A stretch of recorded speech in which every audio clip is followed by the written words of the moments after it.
রোববার থেকে বাংলাদেশে শুরু হয়েছে পবিত্র মাহে রমজান। এ উপলক্ষে শুভেচ্ছা বাণী দিয়েছেন বিএনপির ভারপ্রাপ্ত চেয়ারম্যান তারেক রহমান। শনিবার এক শুভেচ্ছা বাণীতে তারেক রহমান বলেন, আগামীকাল রোববার থেকে পবিত্র মাহে রমজান শুরু। এই পবিত্র মাস আত্মসংযম সাধনার মাস।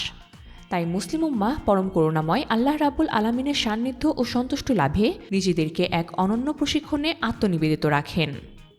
তিনি বলেন, দেশ ও সারা দুনিয়ার মুসলমানরা রমজান মাসে আল্লাহর নৈকট্য লাভের জন্য সিয়াম সাধনার মধ্য দিয়ে নিজেদের আত্মার বিশুদ্ধতা অর্জনের আত্মনিবিষ্ট হয়।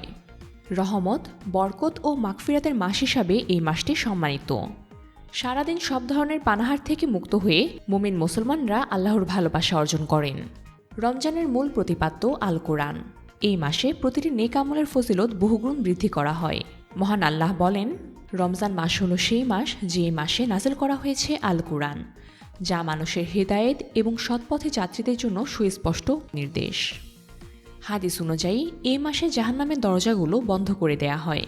তারেক রহমান বলেন, অনাচার, হিংসা বিদ্বেষ, হানাহানি পরিহার করে সমাজে শান্তি বজায় রাখতে সচেষ্ট থাকা প্রতিটি ধর্মপ্রাণ মুসলমানের অবশ্য কর্তব্য। মাহে রমজান প্রতিটি মুসলমানের জীবনে বয়ে আনুক শান্তি ও সুখের বার্তা।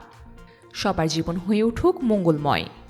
মহান আল্লাহ রাব্বুল আলামিনের দরবারে আমি এই প্রার্থনা জানাই। আল্লাহ হাফেজ। বাংলাদেশ জিন্দাবাদ।